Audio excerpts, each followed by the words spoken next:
diferentes. Mas o que eu acho principal aí, o governo não está preocupado com as pessoas, não está preocupado com o apostador que está perdendo dinheiro, coisa nenhuma. Até porque quem regulamentou as apostas?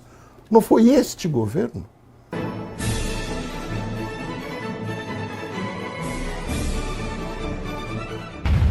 A reflexão, até sobre o aspecto do comportamento humano, eu não gosto quando o Estado dá as diretrizes. Porém, eu concordo na parte da análise sobre o elo da cadeia, vamos dizer, desses ganhos de circunstâncias. Ganho de circunstância, todo mundo sabe que se trata de uma aposta. Para que existe um site de aposta, então? O que ele ganha dinheiro com isso? Da variação das circunstâncias. Se o influenciador, né, ganha dinheiro exatamente com o link dele, ele passa a pertencer à cadeia destas circunstâncias, né, vamos colocar circunstâncias de azar. Porque senão não teria qual o sentido de você ter um site de aposta e não ter lucro. O lucro é exatamente nas variações desfavoráveis ao usuário do site, né? Agora, para onde vão também, correto, o Ministério Público nesse ponto, mas onde se destinará esse valor dos danos morais coletivos? Né, eu sempre fico ressabiado com esses danos morais coletivos, primeiro pelos pontos já bem, né, magistralmente expostos pelo Pavinato, de que não é crime, né, não há previsão criminal nesse sentido, não tem nada tipificado, não há lei que proíba, então não tem o porquê tratar dessa forma. Eventualmente, faça-se uma propositura de um projeto de lei e aí, posteriormente, você acaba, né, responsabilizando quem pertence a essa cadeia. É óbvio, as pessoas tratarão com uma confiança, não, se fulana de tal, no caso a Virgínia, acabou anunciando, é sério então, é de confiança. Não, a gente tem que ter ciência que se trata de jogo de azar. Ao mesmo tempo que eu não concordo com o Estado tratando o cidadão como um idiota, como um otário, como se ele fosse um incapaz. Tá? Então, envolve sim elucidar quando se trata de enganação, mas ao mesmo tempo eu não gosto quando o Estado usa como uma janela de oportunidade para tentar suprimir as liberdades do indivíduo ou subjugando o indivíduo como se ele fosse um incapaz, Pavinato. Sempre houve essa discussão dentro do direito do Estado babá. É que o Estado que entende o que é melhor para você. Isso começou a ser discutido muito no Brasil quando o Serra proibiu o cigarro em São Paulo. Né? Aí no Brasil começou a trazer essa discussão que já existia fora do Brasil, com juristas internacionais, etc., o Estado, porque isso é uma reminiscência do marxismo. O partido, o Estado, sabe o que é melhor para você. Então, eu vou decidir aqui, você não pode fumar. Você não pode apostar. Você não pode transar depois das 2 da madrugada. Mas o que tem a ver transar depois das 2 da madrugada? Não sei, mas se o Estado disse, nesse sistema de Estado babá, ele pode tudo. E só um outro detalhe também, porque eu já tinha elogiado o Ministério Público, mas eu retiro o elogio aqui mais uma vez, porque eu não sei mais se fazem concurso para entrar no Ministério Público. Porque também não pode ser dano moral coletivo.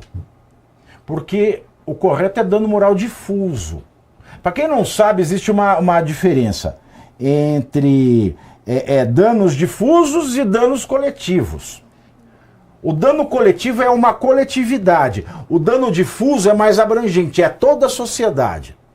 O coletivo eu cheguei e falei o seguinte, que toda bunda de viado fede bosta. Na verdade, toda bunda fede bosta. Mas porque eu falei viado, aí vai vir uma associação e vai me processar por danos morais coletivos. Porque eu supostamente feri a moral de uma coletividade, de um recorte da sociedade. Agora o difuso não. Então, como os apostadores podem estar em todas as coletividades do grande quadro social, o correto seria danos difusos. É só para corrigir. Que a gente tem que corrigir, porra. Porque a lei tá lá. Fica essa mania de ficar errando toda vez, daqui a pouco não precisa mais de lei. A gente entra na anarquia da casta da persecução criminal no Brasil. Diogo, você aposta muito? Não, eu não gosto de apostas, Eu não mas jogo nem na Mega Sena. eu também não jogo. Eu não compro nem rifa de quermesse, para falar a verdade. Agora, eu compro pra para ser- ajudar a igreja, para falar, a bem da verdade. Mas aí não é aposta propriamente, né? É uma doação que É. pode trazer Às um vezes prêmio. eu compro a cartela inteira da rifa e falo, pode ficar com o prêmio. Pois é, exatamente isso. Às vezes é o padre que fica com o prêmio também, né? Aí Mas- já é um problema dele também, porque é ele que vai pro inferno, eu não. Mas eu, particularmente, me incomodo muito com essa ideia de dano moral, seja difuso, seja coletivo, que é uma jabuticaba quase só brasileiro. Ah, Portugal tem, Espanha tem, mas a maioria dos países não tem. Porque, para mim, para haver um dano moral, tem que haver uma vítima identificada, alguém que apresente uma queixa. Porque nós estamos Então, começando... aí que é o negócio do difuso e do coletivo, que existe essa previsão no Brasil. Aí, às vezes, o Ministério Público ele acha assim, essa atitude ela fere a moral da sociedade como um todo, que é o dano difuso. Ela fere a moral dos homossexuais, das mulheres, dos pretos, dos indígenas, então, dos povos originários. Então, aí eles fazem essa... Então, é um exercício de imaginação. E um possível caminho para censura também, né? Porque Exatamente. se eu posso achar que uma fala incomodou outros, a decisão é minha, sem ter a vítima propriamente. Mas o que eu acho principal aí, o governo não está preocupado com as pessoas, não está preocupado com o apostador que está perdendo dinheiro, coisa nenhuma. Até porque quem regulamentou as apostas não foi este governo?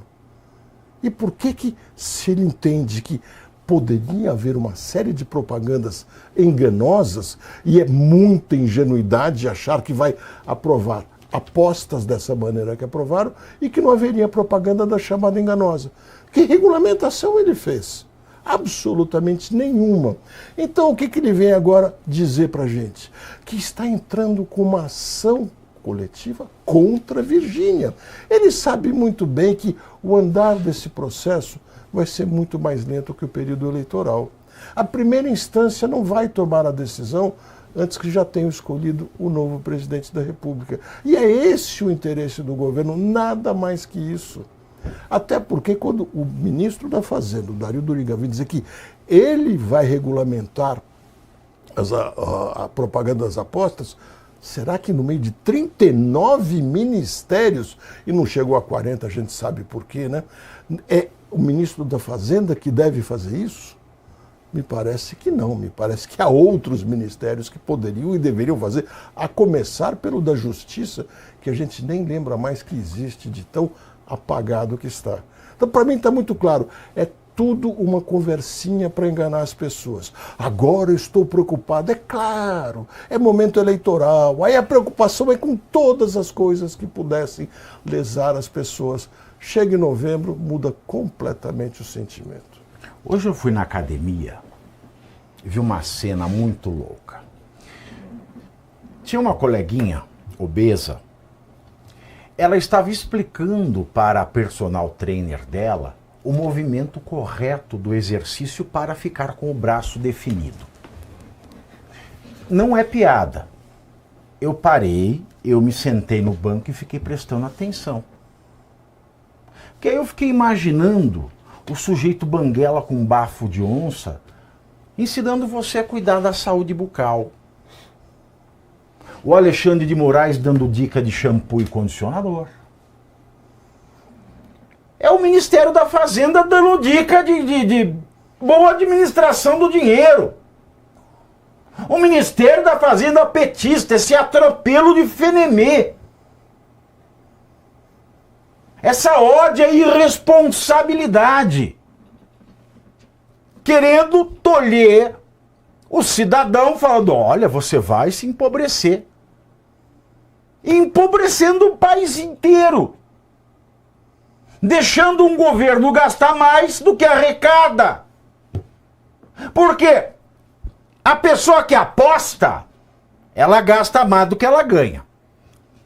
Mas pelo menos ela tem uma fé na alha, na sorte, em Deus, seja lá o que for, que ela pode tirar a sorte grande e ganhar um dinheiro.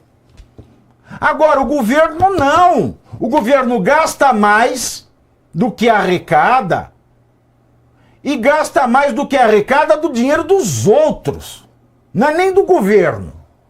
Então o governo agora ele quer colocar um cabresto em quem gasta mais do que ganha do seu próprio dinheiro e deixar o governo que gasta o dinheiro dos outros sem ganhar nada e mais do que arrecada. Ou seja, olha a loucura disso tudo. E aí você vai falar de propaganda. Toda propaganda ela tem um quê de mentira. Senão não era propaganda. A propaganda ela serve para ludibriar. Quando você tem um pingo de conhecimento de sociologia, você vai para Baudrillard, vai para Zygmunt Bauman, vai para Pierre Bourdieu, você vê que a propaganda é algo para te vender algo que não é o produto. Mas uma felicidade que não existe, que está por trás dele numa propaganda. Quando você vê a Xuxa nos anos 90 tomando banho de Monange, as mulheradas vão comprar Monange para ficar igual a Xuxa.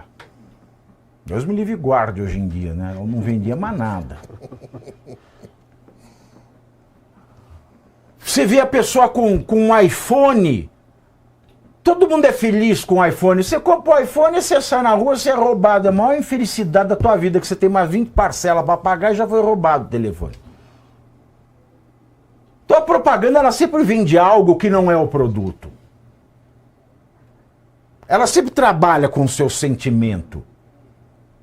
Então nós temos que banir todo tipo de propaganda, inclusive a eleitoral, porque é a mais mentirosa de todas. Sim. A mais enganosa é a eleitoral. E a gente ainda tem que pagar por essa. E caro. Porque pelo menos as outras, as empresas pagam as propagandas dela. Sim. O trouxa cai. Agora, a propaganda eleitoral, o trouxa cai e o trouxa paga a propaganda para ele mesmo cair. É bizarro, este país é bizarro, bizarro, bizarro. Agentes da política. Enquanto muitos tentam resumir a política em poucos segundos, em poucos caracteres, aqui a minha proposta é outra: analisar os fatos com profundidade e responsabilidade. Todos os dias, às 7h30 da noite, 19h30, eu entro ao vivo lá no YouTube, no canal do Metrópolis, comentando as principais notícias do país e do mundo com análise crítica e muita informação. Quer assistir a live completa? Então acompanhe o Pavinato 7h30, ao vivo, 7h30, no YouTube do Metrópolis.